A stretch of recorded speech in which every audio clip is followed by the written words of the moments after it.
Hi boys and girls, welcome to my YouTube channel.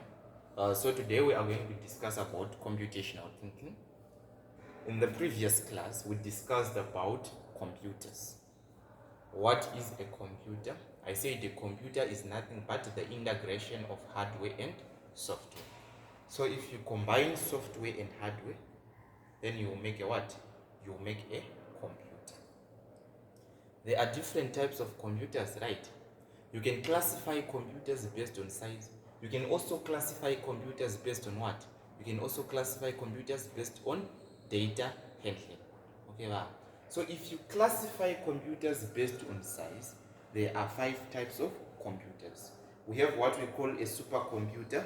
We have what we call a mainframe computer, mini computer, workstation, and personal computer. Okay, wow.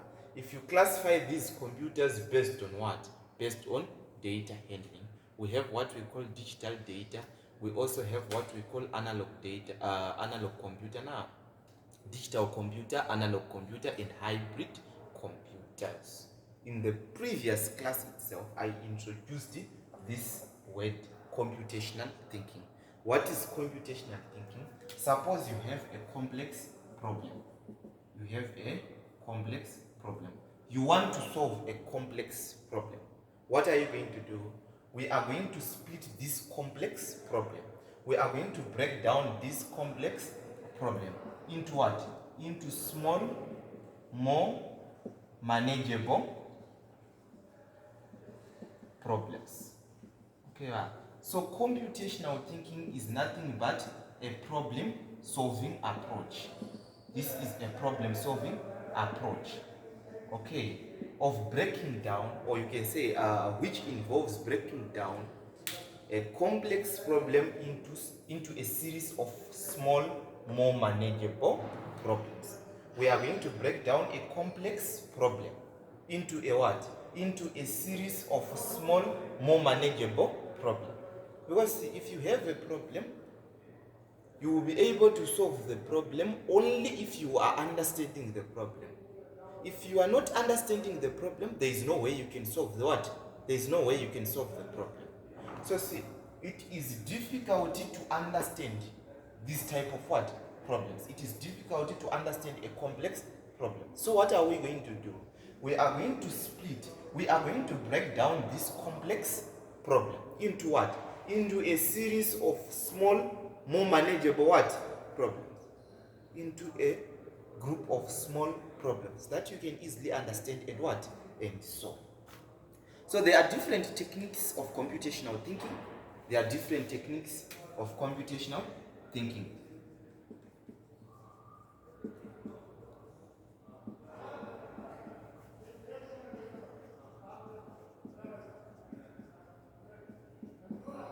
Okay?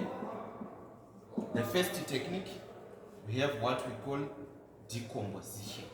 This is the first technique. So what is decomposition? Decomposition means breaking a task into steps. Okay, it simply means breaking a task into steps. You have a problem, you want to solve a complex problem. So what are we going to do? We are going to decompose the complex problem. We are going to break the complex problem into steps. What are these steps? Now, in the first step, I'm going to do this. After this, I'm going to do this. After this, I'm going to do this. So this is the first technique under computational thinking. We have decomposition. We also have what we call pattern recognition. Pattern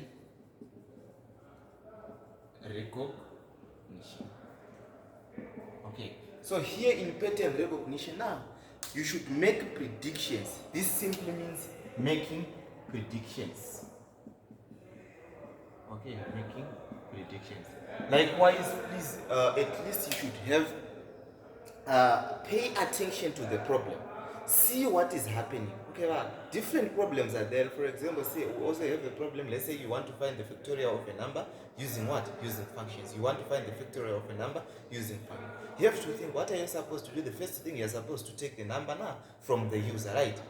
After taking the number from the user, it means you need to declare the function, the one which is going to call itself, till you have the factorial of a what? Of a number. Okay, now some pattern will be there. Some pattern will be there. This is what we call pattern recognition. I'll tell you more about pattern recognition. You get to understand these things when we are doing the what? When we are doing the problems. We also have what we call algorithm design. Algorithm design. So this algorithm design is nothing but writing. This is nothing but a write-up. You'll be writing. You'll be describing the whole problem. The whole problem. I'm going to solve the problem like this. In the first step, this is going to happen. In the second stage, this is going to happen. In the third stage, this is going to happen. Then at the end, the answer is coming. This is the algorithm design. This is nothing but a write-up. Thank you very much, boys and girls. I will see you in the next class.